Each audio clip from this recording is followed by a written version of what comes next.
G'day guys, welcome back to the Life Outside podcast where we share stories from outside to hopefully inspire you to get outside as well. My name is Cam Bostock and on today's episode I talked to Alex Coe. We chat about his time on Australian Survivor, how we met on the slopes of Kilimanjaro, his training towards a sub-10 Ironman, and also how Alex summited one of the most technical mountains in the Himalayas, Ama Dablam. We hope you enjoy. G'day. G'day. Welcome, Alex Coe. Good to have you on the Life Outside podcast. Thanks, buddy. Good to be here. I'm excited. Really appreciate having me on. You've done lots of stuff outside, which is exactly what we talk about on this show.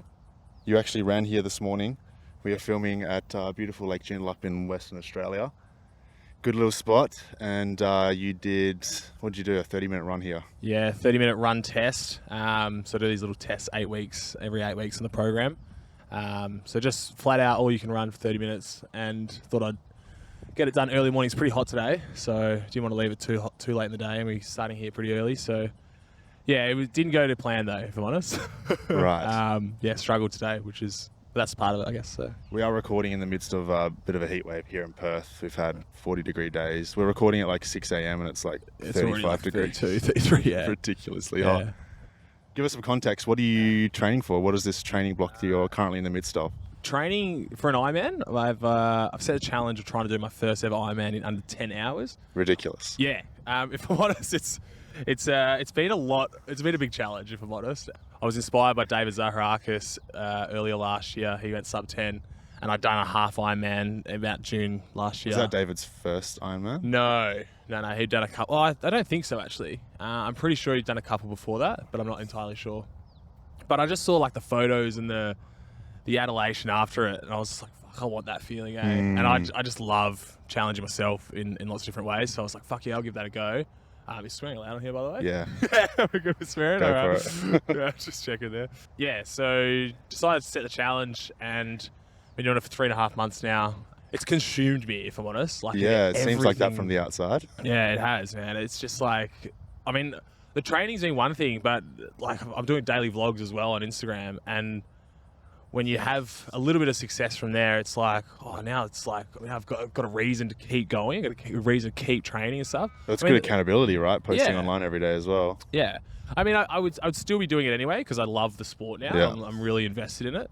But it definitely makes it a little easier when you know that at the end of the day you're going to post something, and then you're going to have messages from people and comments from people either giving you advice or tips or encouraging you.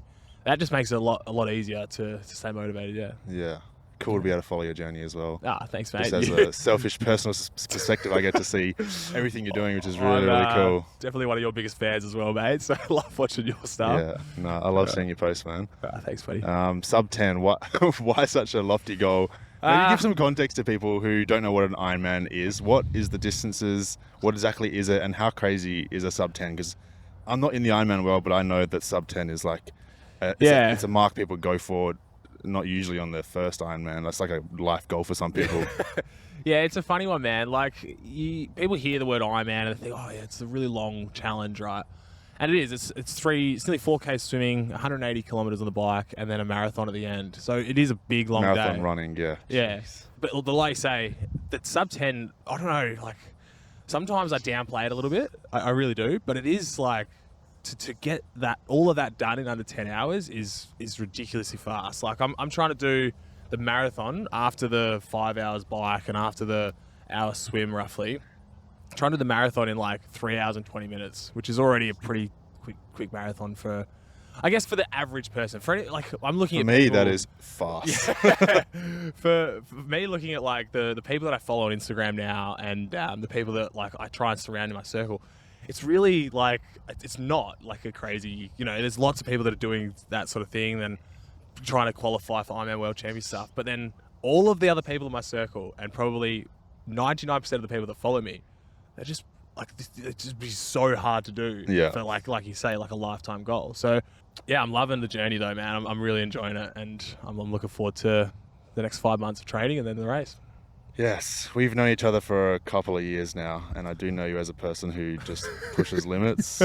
You reach very, very, very high. Thank you, and mate. you do have like a kind of relentless confidence in yourself, which is which is really cool. Like, I think you from the start believed like, yeah, I can do sub 10. Like, I'll do it. Yeah, You put your bike on the line. You're like, if I don't do it, I'm giving away my bike Yeah. and all this kind of stuff. Like, you believe in yourself. Yeah. And you get it done, which actually that rubs off on people. I like have no doubt you're going to do it. It's like you're so confident in it. Yeah, I think you've seen it before though. With like, I've seen it, yeah, quite a few times. a couple of different times in our lives where I've just managed to get things done. But yeah, man, I think like that is one of the biggest things that I would love to help other people through their life is build confidence, man. I think if you can gain confidence in yourself, I genuinely think like that is a fucking superpower, man. Absolutely. I really do. So finding little ways to do that, and I think a good strategy that's helped me do that, not just in the Ironman journey, but in my life, is just like stacking little wins, Like just get a little win today and then try and do it again tomorrow and then just keep stacking and be consistent with doing that.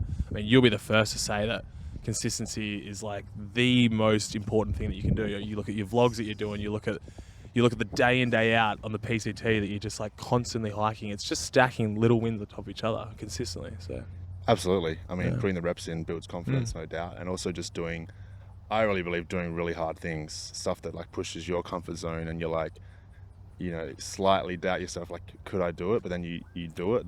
That's a huge confidence builder. Like the things that I've done in the past makes me realize like I can do things that I set out to do in the future because I'm just like, geez, I overcame a lot to get that done. And so doing something like the 10-hour Ironman, once you cross that finish line, you're gonna feel on top of the world. That's you're it, like, man. geez, what the hell is the limit, you know? Yeah.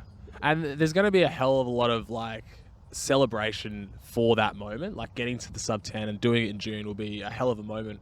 But there's so much time and effort prior to that like now it's actually getting noticed because of the Instagram and stuff. But I think that there's so much value in putting your body through that suffering and your mind for that matter as well. Couldn't agree more. When you put yourself into that stress and suffer, like it. Well, this is just from my experience. I can't speak for everyone, but from my experience, everything else in life, when you choose something hard, when you go and seek out discomfort, everything else in life gets a little bit easier. Yeah. And that's like, we all crave that comfort, right? So you can go and sit down and watch Netflix and eat chocolate and that's comfort, right? But then you can also like, if you seek out hard, then everything else in your life seems to be more comfortable. And that's been the whole... It spills over into everything, it does, doesn't it? Man. And I love that, the quote, which I'm going to butcher, but it talks roughly about like choosing your hard. Yeah. Because you could sit in front of the TV and watch Netflix and eat chocolate all day, every day. But then there's another hard part in your life that's coming. Yeah, but then you're not fit and things later in life are going to be challenging. It's going to be hard. Yeah. Or you can choose to push yourself now and have discipline, and that's going to be hard too. But which hard are you going to choose? I really feel like everyone will go through hard. You can either choose it or you don't. And if you don't choose it, well, then it's going to come unexpectedly and that's going to suck, right? Yeah. But if you choose to go through the hard, if I choose to put myself through like hours of training and mental suffering, and then that's my hard bit chosen. Yeah. And then everything else seems to just like fall in line and I get, a little bit easier for everything else. So. That's too good. I think people need to hear that. I love a little philosophical chat to start. People need to hear that. So, tell me a bit about your journey. How did you get here to this person who's setting these crazy goals, choosing hard constantly? Ooh. You grew up in Australia. You've travelled a lot during your time. Yeah, so I grew up in Australia and I was just like the typical Aussie kid, man. I loved my footy. I went to school and I went into university. I became a teacher and I think that really opened my eyes to teaching a little bit.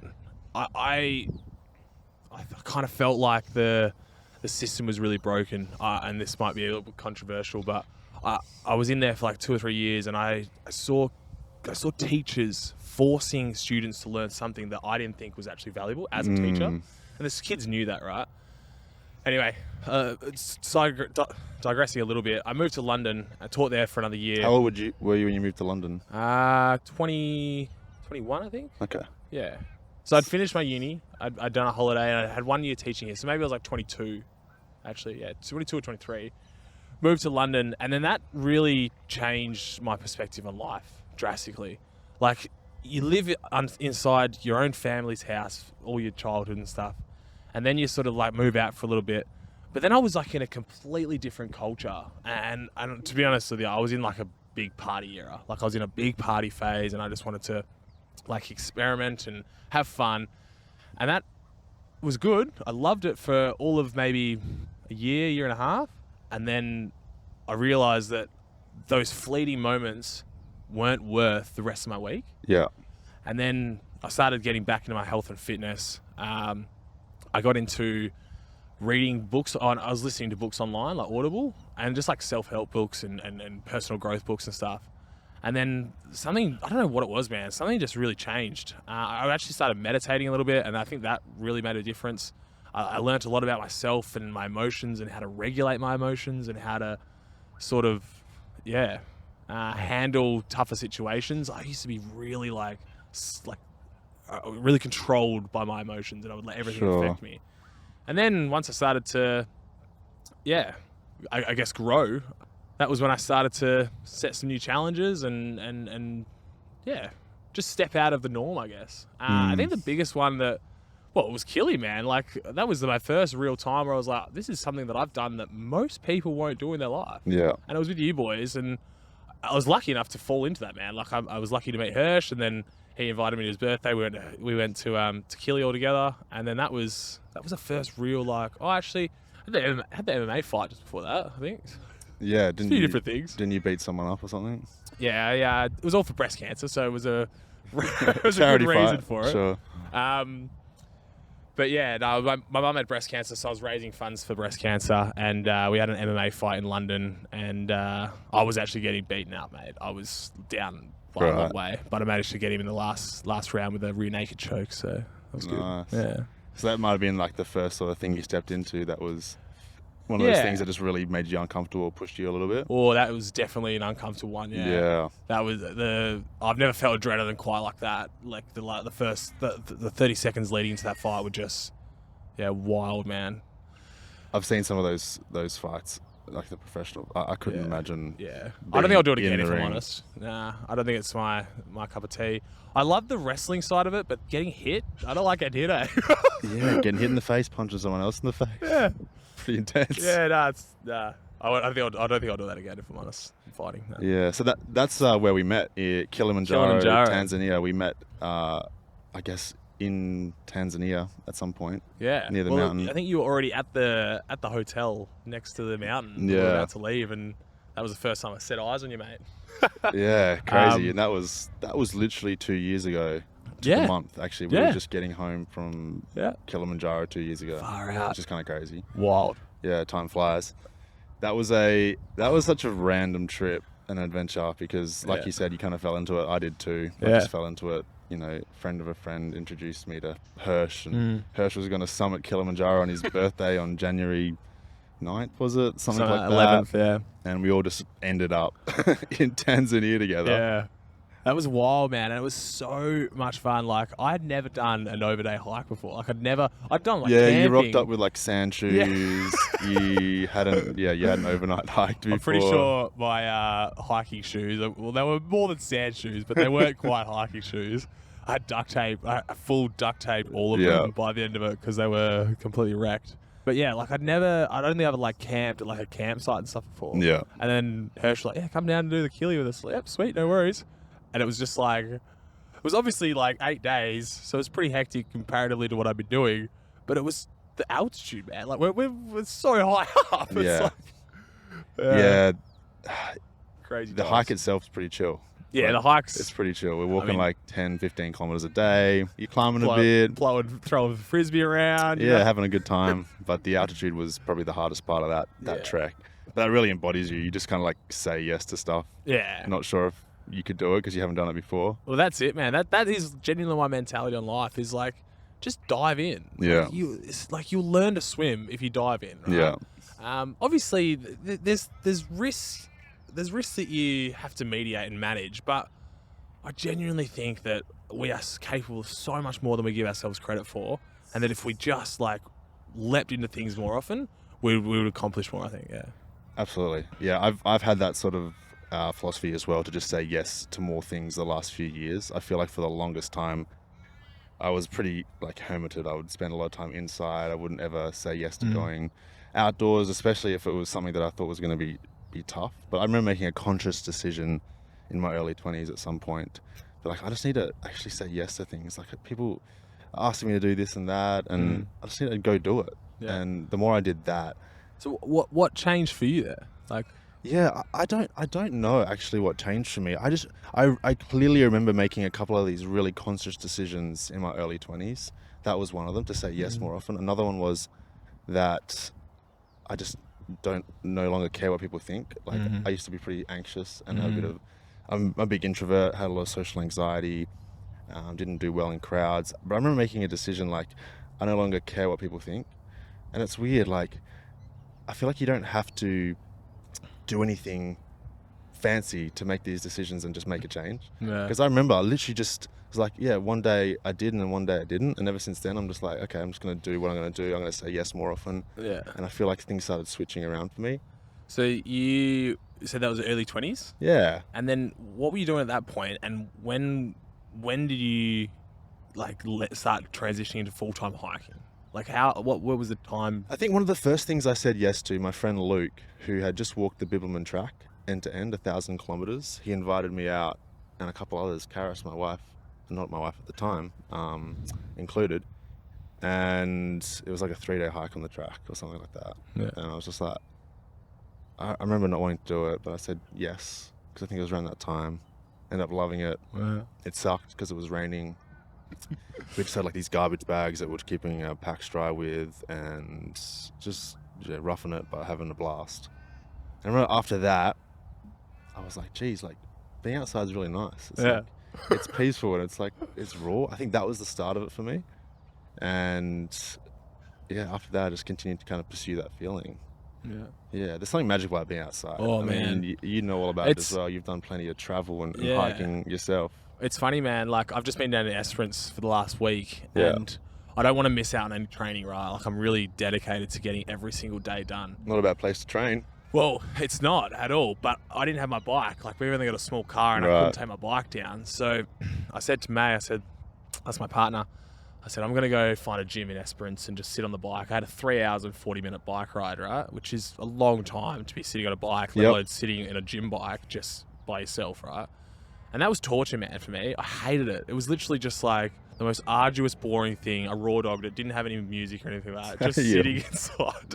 I did get music. I did watch an episode of Prison Break at one point, I did an Instagram live as well, which was pretty good. But it was funny, man. Like I was going to back that up the next day with another 2 hour, 15-minute ride, and I didn't have my bike again. But one of my Instagram followers, Braden, he's actually made of one now. He said to me, he was just like, dude, I used to live down in Esperance. I can get you a bike from a friend. And I was like, oh, that'd be amazing, right? So he went around to his mate's place, sorry. He wasn't home, but he left the bike outside for me. Went around the back, picked up the bike, came out, and I got to ride down Esperance, man, for like 60 Ks the next day instead of riding the bike. Dreamy. And it was the contrast, man, between sitting inside and then riding around outside. Like, you could give me a hot, windy day that's going to suck, and I would choose that over the indoor bike any day of the week. Yeah. What do you think it is? What do I think it is? Yeah, what's the difference? What makes it so incredible? What makes being outside so incredible? I don't know.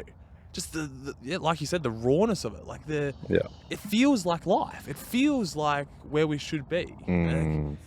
We've created these little boxes that we spend all our time in, these houses and these gyms and everything. But man, like the wind in your air, the looking at the ocean and riding down the coast is just nothing better, man. I just love it, eh? Yeah, that's what it always comes back to me. It's like, it's where we're just meant to be. Yeah. You know, whether we're evolved in nature or, you know, God created us in nature, which is what I believe.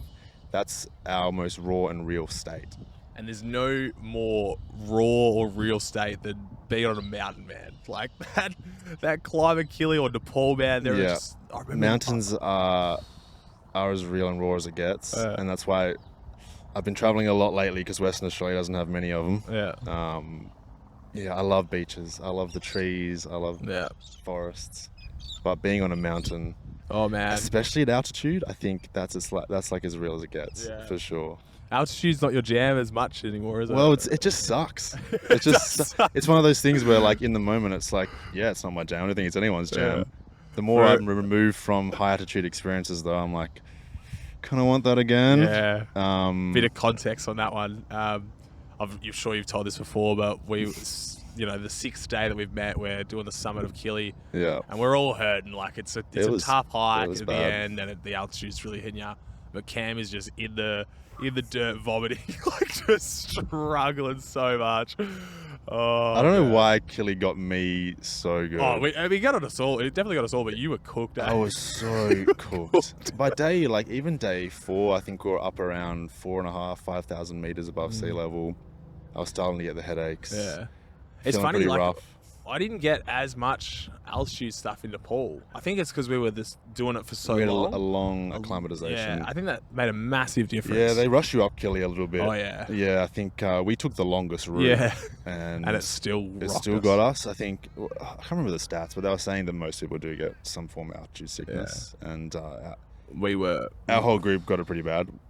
Let's chat about summit day, because we spent 7 days getting to high camp at the base of Uhuru, which is the summit of Kili. And then I woke up feeling like absolute crap. We woke up at midnight. And our goal was to just trek directly uphill to the top of this insane volcano. Yeah, and there was a few steep points, but what was Stellar Point, I think. Stellar Point, getting to Stellar Point was straight up, basically. Like this, man. It was so steep. Yeah. And we were gone. And then I remember getting there, and that's when we hit sunrise, so we didn't get to the top for sunrise. And I remember watching the sunrise come up, and that was just the most epic thing ever. Yeah. The clouds there, there's glaciers and everything. And then Wilbard, our guide's like, okay, we've got to get going. It's only 40 minutes to go. We're all just like zombies trudging up this next hill. Yeah. Oh. Stellar Point, that was one of the best sunrises I've ever seen. Yeah. But probably the worst I've ever felt in my life. It was such a yeah. weird dichotomy, because I was just sitting there like, I want to enjoy this so bad, but I feel like death. Yeah. And then we made that final push. Oh, man. And that was a hell of a moment getting to the top, eh? Yeah. Yeah. Jeepers. Absolutely insane. Yeah. 5,990 meters, I think it is. 5,895. Oh, you've got it tattooed on you. You got the little cheat code. The cheat code. I will never forget. That's a big peak. Yeah. We went on to obviously summit higher peaks, and you a lot higher, which we'll get into a bit later. But you're on Survivor Australia.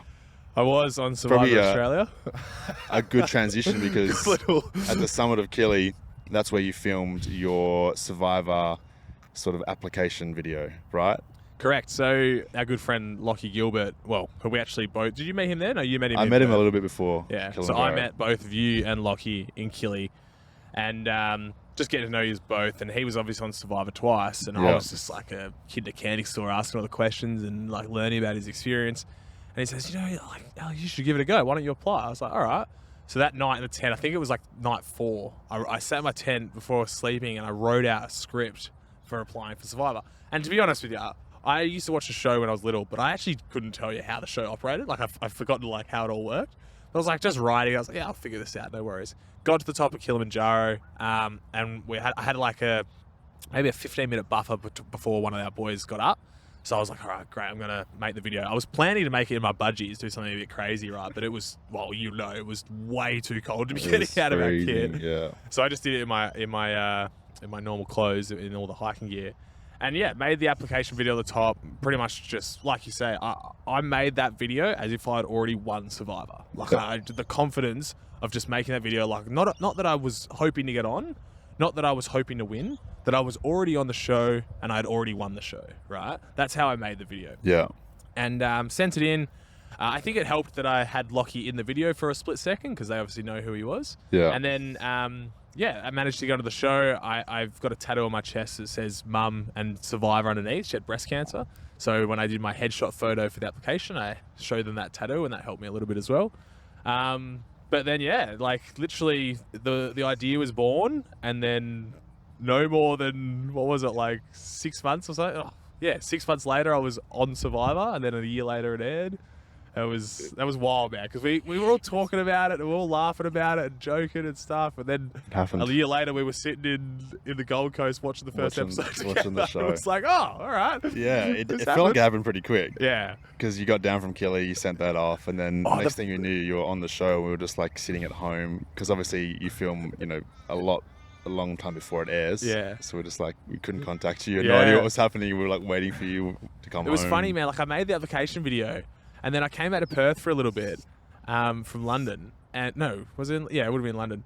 Came out to Perth, and I saw all you boys, and then Lockie had said, "Oh, have you applied for Survivor yet?" I was like, "No, I don't know when the application videos when they're live." And he was just like, "Dude, they're ending in like 3 days." I was like, "Oh, really? what? No!" So if I had to seen him, like that would have all changed again. I probably wouldn't have got on that year. But so you were probably one of the last applicants to send it in, and definitely. And then I got the call like almost immediately. I was in Vietnam, traveling through Vietnam, and I had to like find this Wi-Fi cafe to have this call with this lady. And then I was in Bali after that, doing all my interviews and stuff. And then literally they called me and said, "You need to get back to Perth. You need to do all your like checks and stuff because you're going to Samoa." I was like, "Holy shit!" Crazy. So I literally said to May, we were in Bali just traveling together. I said, "Babe, I'm gonna go." The next day, I was on a flight to Perth, and she was just sort of left there. She came to Perth for a little bit, and then that was it, man. Like I saw her for like 3 or 4 days, and then I was gone. And she had the 2 months without contact with my girlfriend. It was crazy. Wild. Yeah, I've heard a bit about it, but talk us through Survivor. What do you want to know, mate? Talk us through Survivor. Getting there day one to Samoa. Yep. What were your expectations? Obviously, Lockie, you had chatted to him plenty about his experiences on the show. Yeah. But, what we see on TV isn't what you experience necessarily. No. What happened when you arrived? So, day one, I got flown to Brizzy, and then I had a night in Brizzy at a hotel, and then I was flying from Brisbane to Samoa. They take your phone at Brisbane, so that is it now. Like, you're essentially zero contact in the game. Wow. They've got your phone, and you can't contact your partner, your mum, your friends, nothing. It's very controlled, right? Very controlled. They have like chaperones, and they like take you through the airports and everything like that. Then you sit in a hotel for 6 days. Obviously no phones or anything. You're not allowed to leave your room. You get maybe 30 minutes in the pool per day. I think that's designed to give you a bit of cabin fever. So when you come into the game, you're ready to rumble, and you're like excitable, which definitely worked because I was going insane. You can imagine me 6 days at a hotel. I was doing like that many push-ups and sit-ups just trying to get a nice pump for the show. We did all the intro videos and everything like that. So like a few different things to do for the 6 days. And then day one, man, like it is wild. They mic you all up. You go and stand on your mat. Jonathan's there talking to you, and it's just straight into the first challenge, right? And that was similar to the fight. Like that was one of the most pumped up moments I've ever been in my life. There's cameras everywhere. You've not met any of these other contestants, and you're just like you're sprinting into the water to try and grab some logs to start building a fire. And it was just like that was a wild time, wild, crazy experience. And then the challenge finishes. We won, which was good.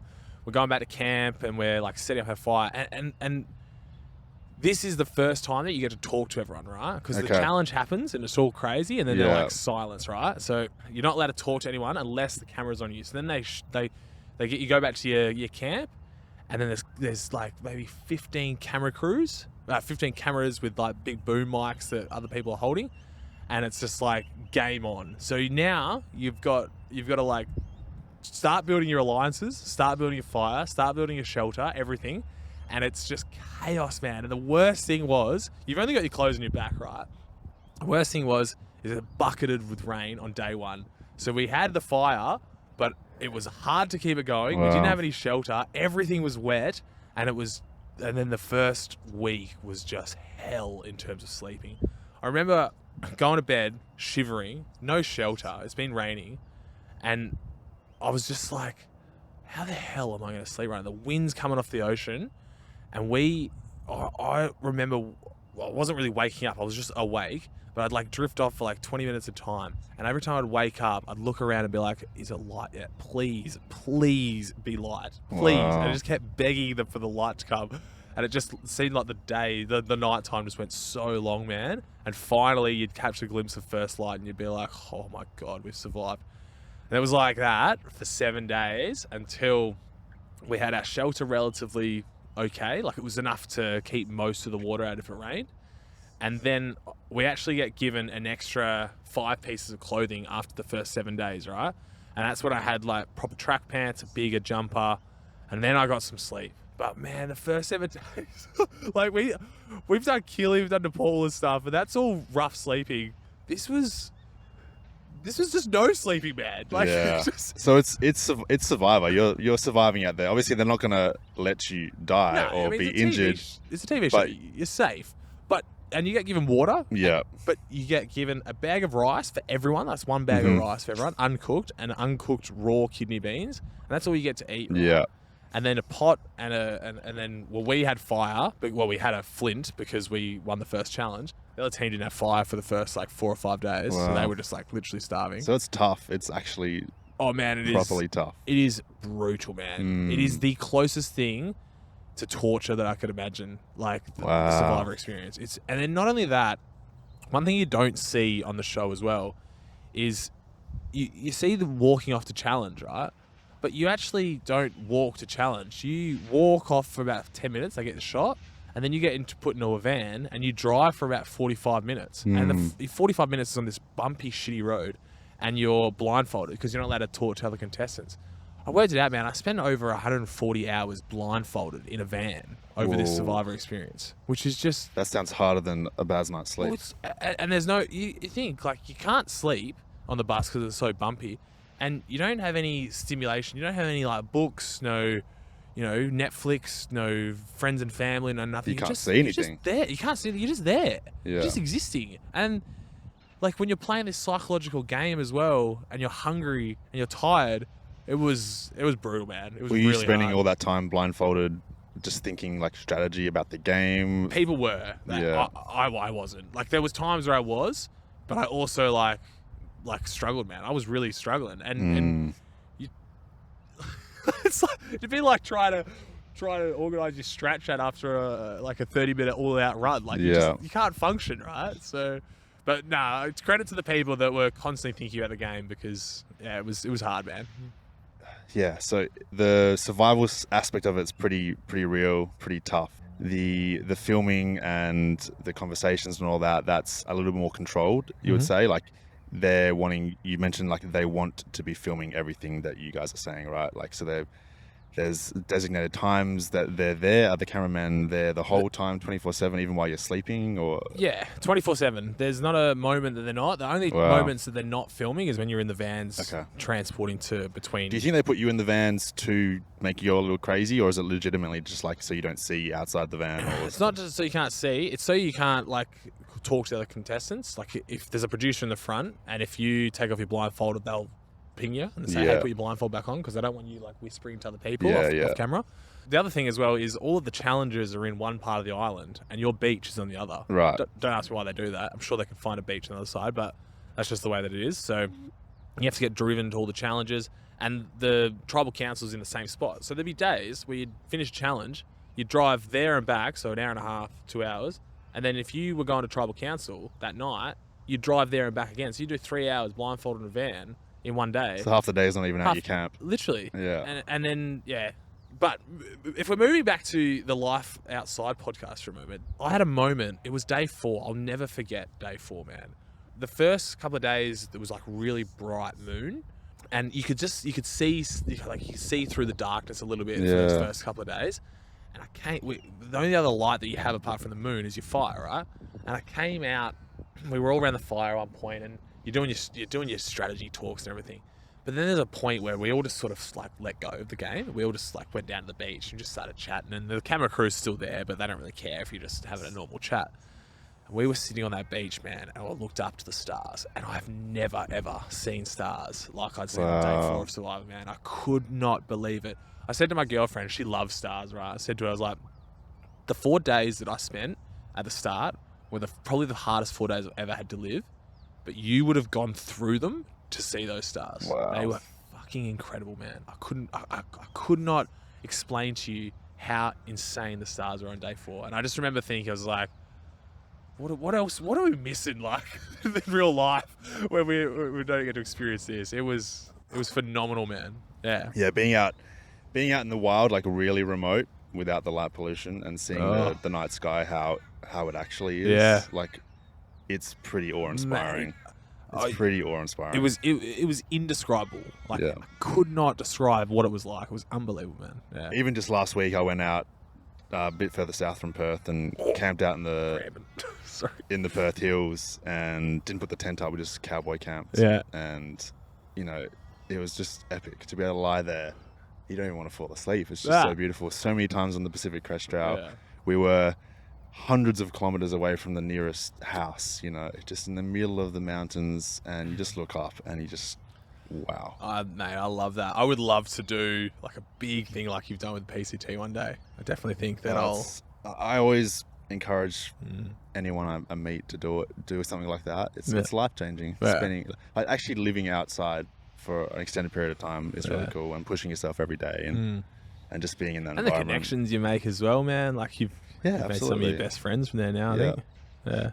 Yeah. So how long were you on Survivor for? How long were you out there? Total of like 55 days from when I got from Perth back to Perth. I was on the island for 39 though. Wow. Like in the game for 39. Yeah. So I was a week off the final. 39 days, man, to be sleeping on the sand and hungry. It was a long time, but yeah. Not as long as 100. How many days did you do the PCT? 150? 140, yeah. 140. Not as long as that. Yeah. Definitely a different environment though, isn't it? I had a little more freedom to kind of just do what I wanted. Yeah, a little bit. Yeah. Outside of like the sort of the sleep, the hunger, what was the hardest part for you? Because obviously it's a very psychological, social game. There's a lot of aspects to Survivor. Yeah. Well, that's a good question. I think I did a relatively good job of disconnecting the game from the people. Like there are, there's $500,000 on the line, so everyone wants to win, right? But at the end of the day, everyone's just a human being, and we're all just having fun. And what was the hardest point though? I think the hardest point was the lack of clarity. Normally in my life, man, I'm, like you say, I'm confident. Like I know what's happening in my life. I know my body. I know what I'm capable of. I know my relationships. I know how to handle them. I had no idea what was going on in that game, I really didn't. I thought at times that I did, and then all of a sudden I didn't. And like the people that I thought I was working with were actually just like using me. That was hard, man. That was really tough. I thought, it was. Yeah, it's a brutal game, isn't it? Yeah, and then you think about like all that doubt that you have in your mind, all that doubt that's created, and then you have nothing else to think about that. Like that's the only thing that you can think about. That was brutal. Getting your own head a little bit. Yeah, definitely, man. Yeah. There was a time. I think it was like day 33. We did there's like an auction thing that goes on. I'm not sure if you saw that episode or not, but I was like, everyone, you can buy food or different things, right? Like advantages in the game. But there was letters from family, and I was really missing home at that point. Decided to spend all my money and buy my letter from my girlfriend and my mum. And I ended up I got the option to give the rest of my money to buy everyone's letter, which you do, because like everyone, you would never not do that, right? But that was, man, you could have given me like all the food in the world, but the energy that I gained from being able to read that letter from my loved ones was so much worth it. Yeah. So much more worth it than just like a feed, eh? I was really missing home, and having that letter, I could read that letter like every night before I went to bed. Before it got like dark at sunset, I would just read that letter. I'd burst into tears and just think that like no matter what, in the next 3 weeks, before that was when the game was finishing, I was going to see these people again and be able to hug them. Far out, man. I'm getting like goosebumps thinking about that moment. Hey, yeah, they were hard moments.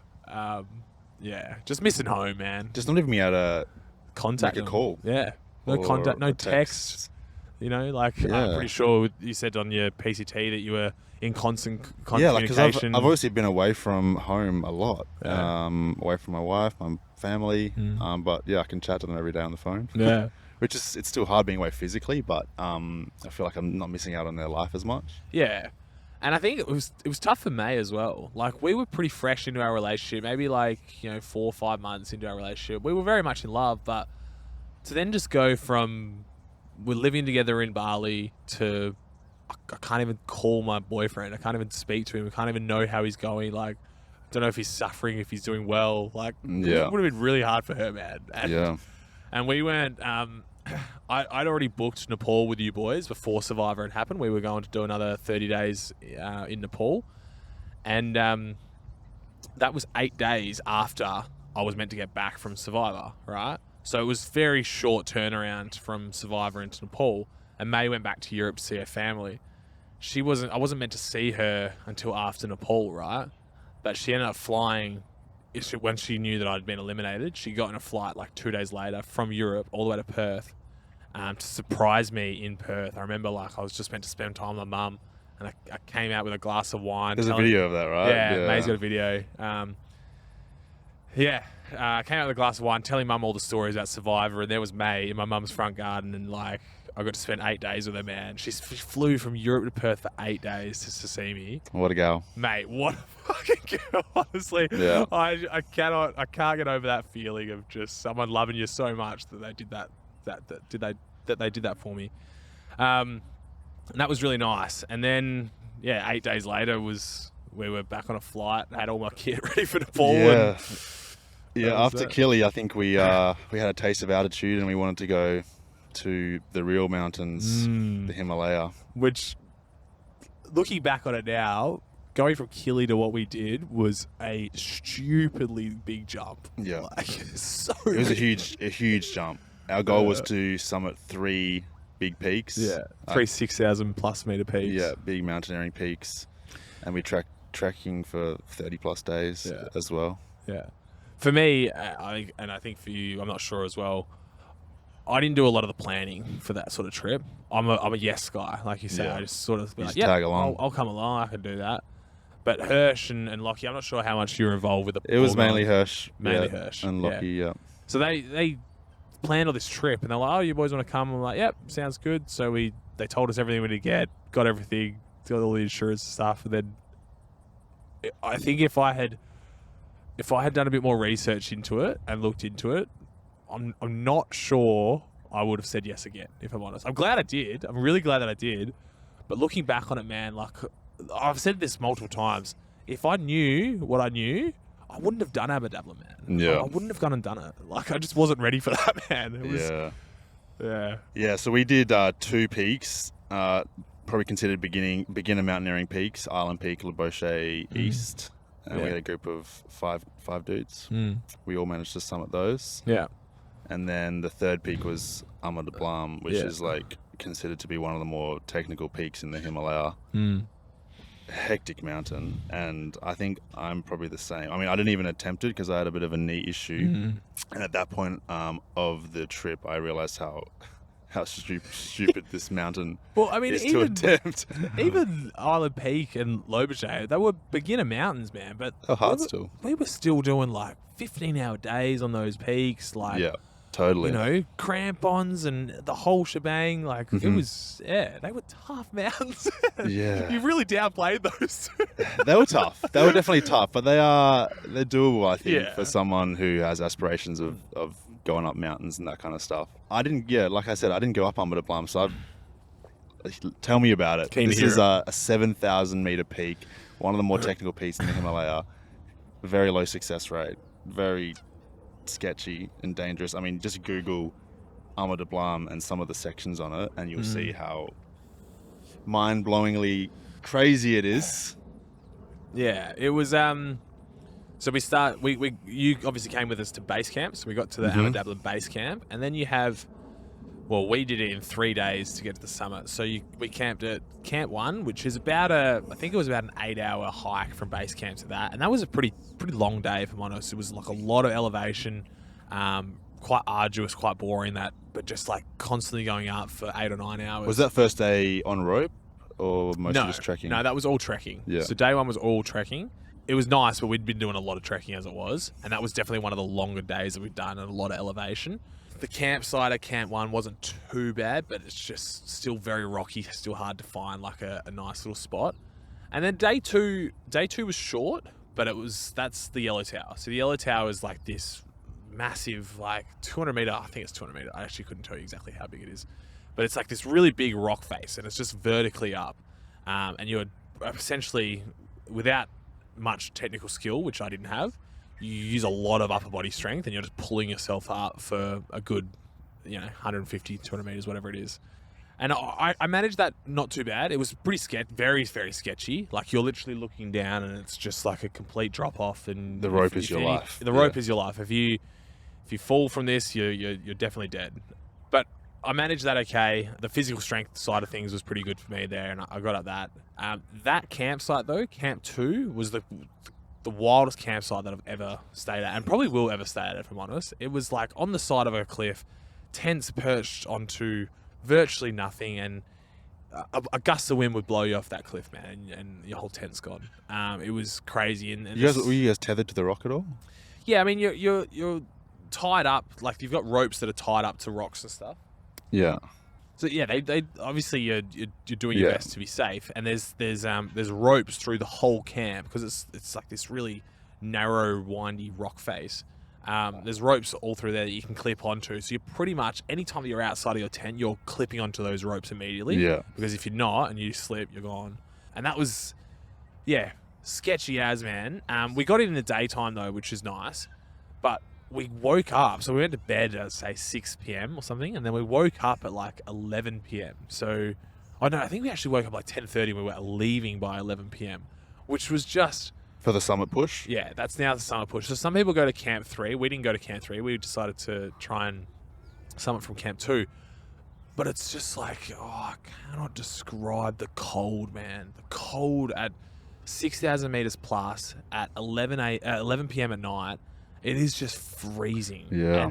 And you leave your tent. We knew we had a good, we were planning a good 10 hours to the summit, right? And then you have obviously come down as well. But I just remember thinking, and we'd been hiking for, 28 days at this point. I just remember thinking, like, how the hell are we going to do this, hey? Like, how the hell are we going to get up this thing, man? It was so dark, so cold. It's not like it's an easy trek, this last push. This is the hardest bit. This is like you're climbing up in pitch black. There's just like rocks everywhere. You're in crampons from the get-go.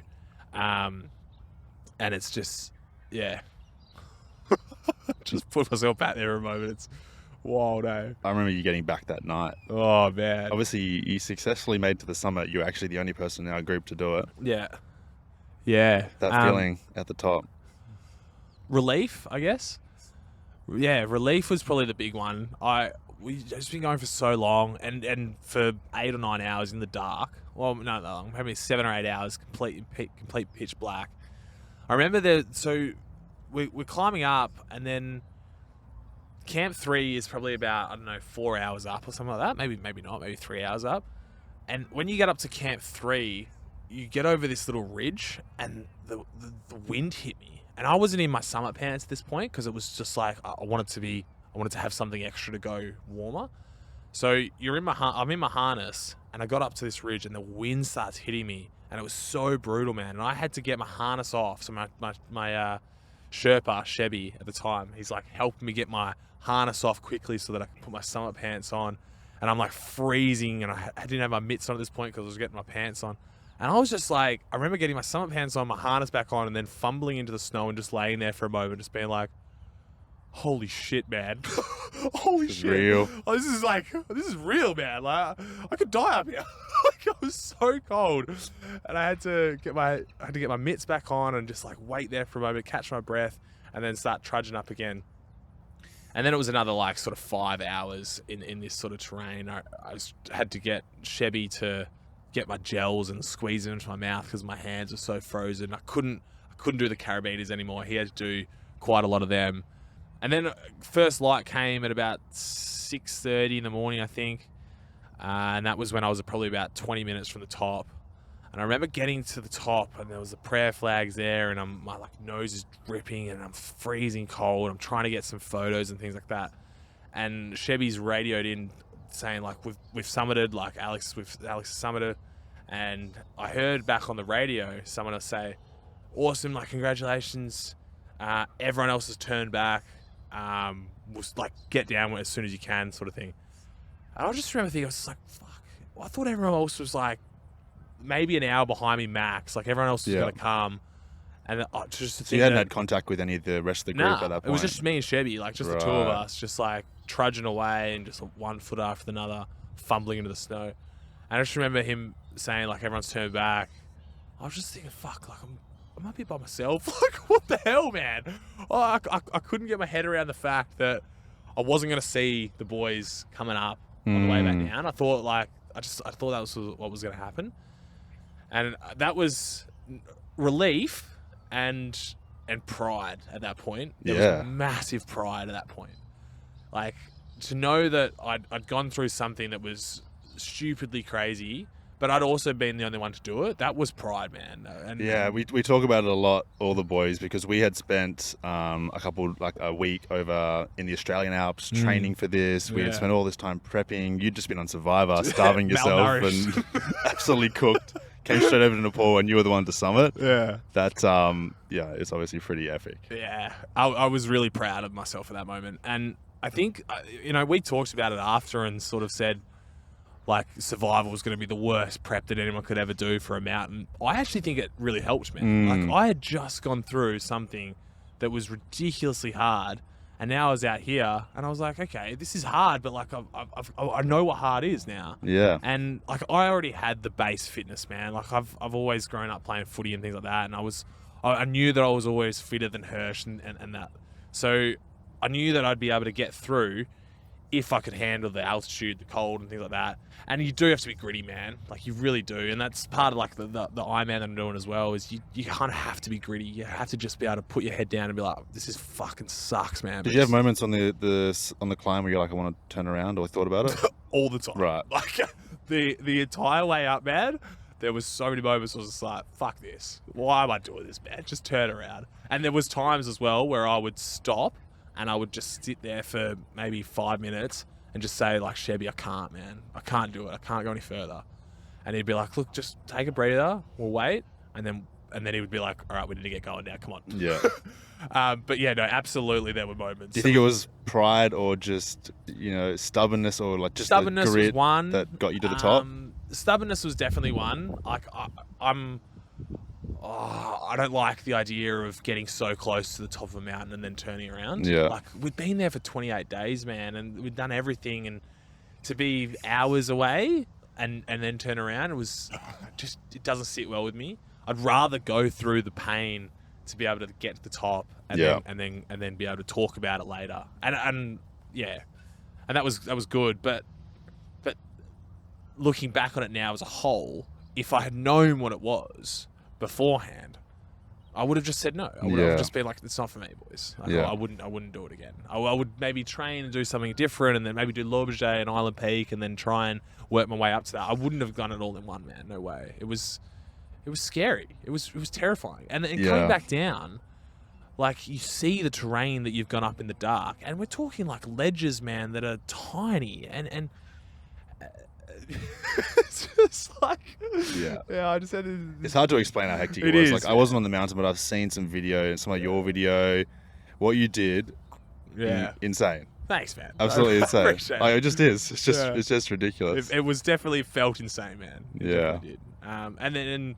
And to be doing it off the back of Survivor, like, people saw the mountain, and then people saw Survivor come out like 6-7 months later, but they were back to back, man. Yeah. They were literally, I had a week in Perth. I had 8 days in Perth before I flew back out to Nepal, and I was back in like the elements, cold, tired, hiking every day.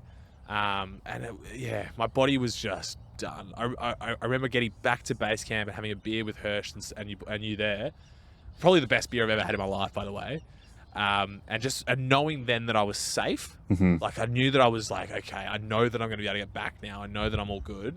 That was a nice moment. But I still had, I think we had, 3 days back to Kathmandu, and then I had a 40-hour flight over to Bonaire to see my girlfriend. Yeah. That was still torture, man. That was still another 5 days of arduous, like, just waiting for some pleasure, waiting for some sitting on a beach, drinking a beer, relaxing in nice warm temperatures. I remember just watching you come back into camp, because at that point it was like sunset, like it was getting dark again at the end of that day, and the relief, about 18 hours, the relief on your face, it was just like something else. You're like, thank God there's a building here. I can just sit down and be nice and warm and have a feed. Would you say Ama was one of the hardest things you've ever done? Ama was the hardest thing I've ever done. Yeah. What do you think you learned about yourself summiting that peak? Because you obviously had doubts, you had moments where you weren't sure you're going to make it, you had to push through, and it was the hardest thing you've ever bloody done. What did I learn about myself? I think the biggest thing was that about me, that I'm capable of more than what I give myself credit for. Yeah. When I think the battery's out, it's probably still at like 15%. That's crazy because I feel like you give yourself a lot of credit as well. Yeah. So the fact that there's more. That's it, and man. And continuing that's to what find like, that out. that's what this journey's all about is understand and trying to challenge myself further and further and further and just expand myself and grow. And that's what I would encourage anyone to do. That's what I would encourage everyone that follows my Ironman journey. That's what I want them to do, is to go out and be like, all right, I'm going to give whatever this challenge is a go, and I'm going to see if I can do it. And then I'm going to try and do something greater. I'm going to try and just improve and do the next thing. Because I genuinely think that we are capable of way more than we give ourselves credit for. So I guess that's what I learned, and that's what I'm continuing to learn on the journey. Yeah. Is that part of the reason that you started creating these daily vlogs on your road to the sub 10 Ironman, to impart some of these lessons that you've learnt and I guess document the journey as well? Yeah, I think I wanted to challenge myself, and I also wanted to sort of promote health and fitness as a tool to improve your positive emotions. Right, that was the sort of the reason behind doing this. But I've come to learn that I don't actually think I want to just promote health and fitness as something that's making you feel better. Right, I actually want to encourage other people to go beyond just being healthy and fit. I want them to encourage them to actually try and do something way outside their comfort zone, because I think that is what has given me the most confidence in my life, is getting to something and being like, holy crap, I can actually do that. I didn't realize I could do that. And then once you realize you can do that, what else can I do? Yeah. And then it just like ripples effects. So yes, I want health, being healthy and being outdoors and being fit is a really good way to improve your emotions, and that's the goal, I think. But challenging yourself, doing something that you didn't think you could do, that creates a lot of confidence, man. Yeah. And that's what this is about, I think. I love it. It's interesting because I think for a lot of people, the idea of running an Ironman or competing in an Ironman or climbing a big mountain in the Himalayas is like, feels so out of reach, because they're just at a point where to them getting out of bed is a challenge. Yeah. And so it's like, it's such a big thing with perspective of where you're at. And I love that there's a lot of people online that are actually creating content, at different stages of their journeys as well. Like you watch people who are they're just starting their weight loss journey and they do struggle to get out of bed, and that for them, that's a big win, and that can inspire people as well. And then there's just levels to it. And that's it, man. Like, your big challenge for yourself doesn't have to be an Ironman or a mountain. It can literally be whatever you like. But it has to be challenging, though. It really does have to, make you think, holy fuck. Yeah. Yeah. Love it.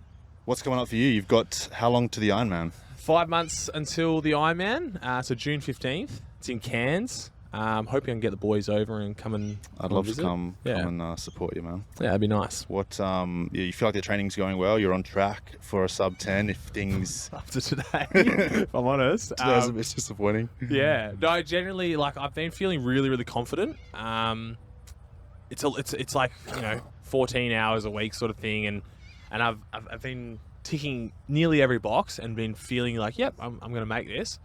This week has been like a lot lesser load volume because I'm doing the testing, but both my bike test and my run test have flopped, and I've done quite poorly. Today was really poor, if I'm honest. So that's definitely a drop in confidence. But at the same time, man, like, you just have to trust the process. Just have to go with the flow and realize that I'm doing everything that I can. So I feel like I can make it. What else is on the cards? I'm moving to the Gold Coast on Sunday, so I've got another 4 or 5 days in Perth here before. Glad I could catch you before you're off. I'm glad, very glad I could do this here in Perth. And you'll be over there, sort of continuing the build for the Ironman. Yep. That's the main focus for the next little while. That's pretty much the main focus for me at the moment, is just the Ironman. I've got a couple little sprint races coming up that are going to test the transitions and everything like that, but much lesser load. But yeah, that's it. What about you, mate? What's on the cards for you coming up this year? I've got a bit of travel this year, which is exciting. Yeah. With my wifey. Yeah. Japan, I hear. Heading to Japan, heading to Europe, so that'll be fun. Very nice. Probably no big through hikes. Yeah. But we're going to walk the Camino de Santiago, which is in Spain. It'll be about a 30-day walk. Oh, nice. Yeah, With Karis? with Karis. Yeah. Lovely. Convinced her. That'll be good. Yeah, she's locked in, so she can't back out now. Very good. We'll not let her back out. That's exciting. And a few other Is that treks the and first stuff. time, like a big one with your wife? She's never done more than a couple of days with me on trail. This is it's more her style though. It's a pilgrimage. It's a very cultural, religious sort of experience, and you're able to go into like a hostel every night.